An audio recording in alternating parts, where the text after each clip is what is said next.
Welcome to a new edition of the Neon Jazz interview series with veteran Kansas City jazz vibraphonist Mike Dillon on the 2022 CD called Inflorescence. Mike Dillon and Punkadelick makes its recorded debut with Inflorescence, an album of heavy instrumental rock highlighting a deep band in the throes of creative freedom, road-tested and wild. The trio features Mike, Brian Haas, and Nikki Glaspie. Punkadelick is the unified vision of six hands creating a world that often sounds like the work of an ensemble 3 times its size. We cover COVID living, touring, this new material, and so much more. Dig in. Hey, Joe, how are you? Oh, man, I'm wonderful. How are you, sir? Good. Happy holidays. Happy holidays to you, man. Thanks for taking a minute out. It was so good to see you have new music out. Awesome. Yeah, we're stoked on it. So I got to tell you, for some reason, the winter time is always Elliott Smith time. So I think I played Alameda off Functioning Broke recently. I love that album, dude, and love that rendition. So it was so good to get Elliott and your rendition of it on the show.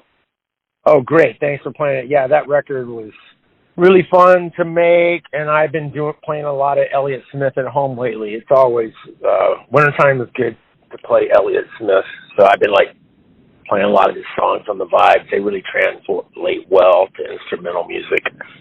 Yeah, they certainly do. So you got a brand new album out, Inflorescence, and with the Punkadelick, and it seems like, before we get into this album, from what I can gauge off social media, you've just been constantly active. You've been, there hasn't really been a hitch. You've been pretty fluid through this time that we're all living through that's been pretty strange. Yeah, exactly. When everything shut down, I just took the time to go in the studio with my buddy here in Kansas City, Chad Mize, who has a great studio. The first few months we worked, we didn't even go in the same room together. We wore our mask and, just like everyone else. He stayed in the control room, I stayed in the tracking room, and then we would just start sending out tracks to friends. If we needed a guitar, some instrument I couldn't play, and luckily everyone was sitting around just doing sort of the same thing. Still, messing around in their studios, and a lot of folks had times to send me back some excellent tracks. So at first I was just going to call the records the Quarantine Sessions, but then each record took on a life of their own, and so Kevin at Royal Potato released it as the Quarantine Trilogy. And then to start touring on that, back in March of 2021, a lot of places in the South just were a lot of clubs to stay open, started opening up, having building stages out in their parking lot, or if they had a courtyard, they put outdoor stages out there. Everyone was doing everything they could to stay afloat. And we started playing outdoor venues, so we were able to tour that record. And that was Brian Haas was like, I want to play, so he learned it all. And at first it was just Brian and I playing the stuff duo. And then Nikki came aboard because she had done a few gigs with us in Austin outdoors and a couple in New Orleans. And then the next thing we knew, it was like, wow, we got something. So we toured through the year. And I remember at the end of the summer 2021 tour, I said to him, we got to make a record. There's something really special happening with this trio. And fast forward to March, we went in the studio for a day, and Brian had 3 new songs. I had 3 new songs. And then we did a couple of, 2 new songs each, and then we did some songs that we were doing from the Quarantine Trilogy that we had redone in our own version. So anyway, I think there's 9 or 10 songs, so maybe it was 3 songs each and a couple of songs from the trilogies. We're really happy with how it turned out, but touring and then recording was the key for this record. So it has to feel good. We're a day after Christmas. We're getting towards the new year. This has to feel good to be able to have this brand new album to go out into a new year, and hopefully things just continue opening up more. It really does. We just completed a West Coast tour together, and we had 100 vinyl with us of the bubblegum pink vinyl, and we sold out before the end of the tour. And folks were coming out. We had good crowds, and there's a lot of optimism out there.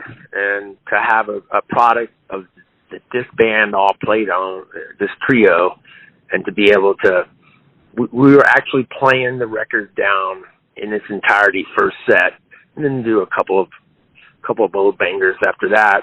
And to see the reaction of the crowd, and people were still so grateful for music. It wasn't like they weren't grateful for it before the pandemic, but it's just human nature. You take something away from us, and unless you're doing a concerted, weaponized gratitude, it's easy to take things for granted. And I think in general, a lot of folks took live music for granted.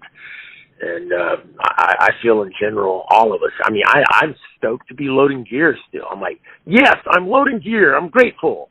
And believe me, I've been loading gear for 40 years now. So that's the basic attitude. Everyone in the business side, like most of the stagehands and the sound techs, everyone, when we started working again, we're really happy to be working again after sitting around the house and wondering if you're going to get some unemployment or some sort of aid to help you survive.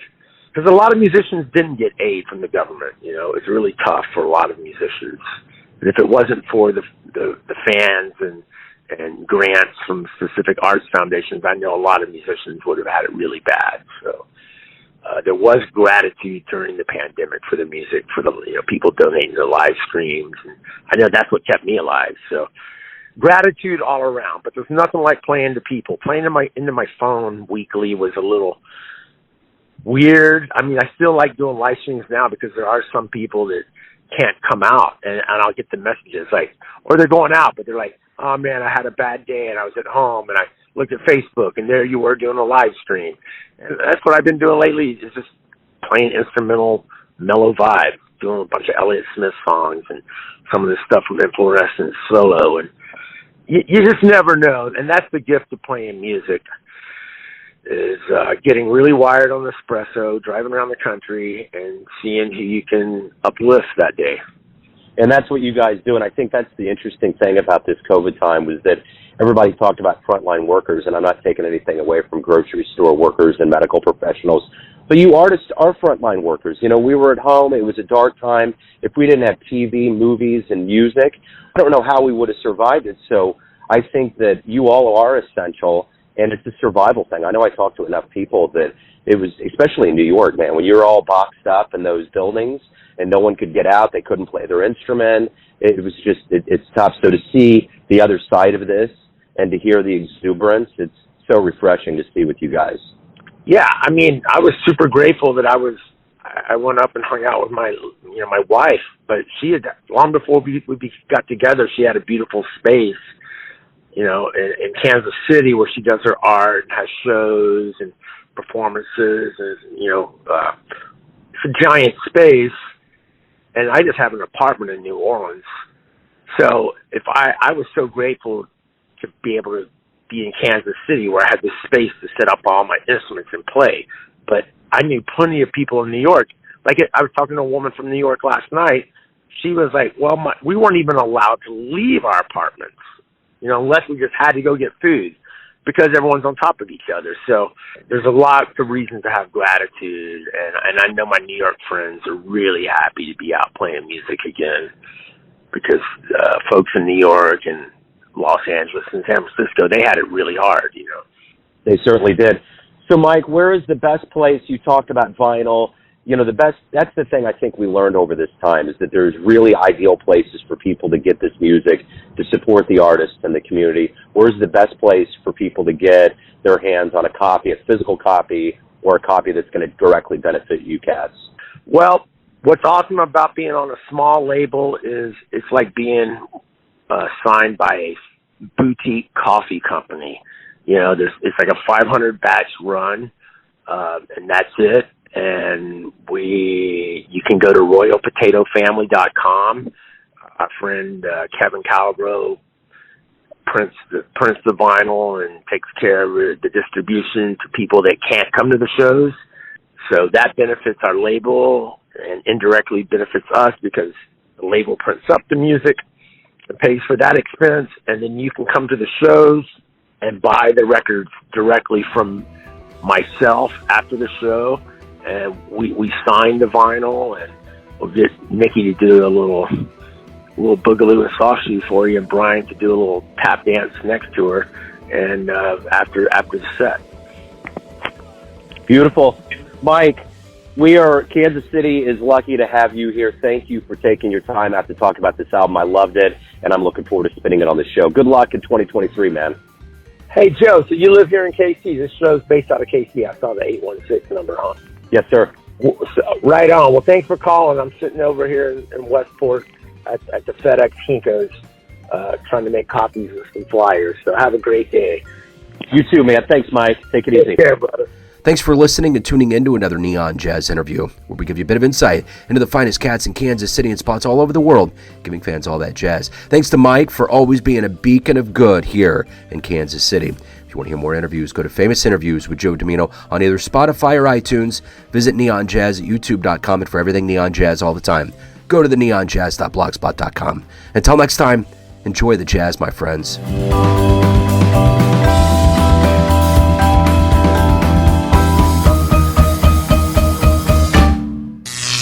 Neon Jazz.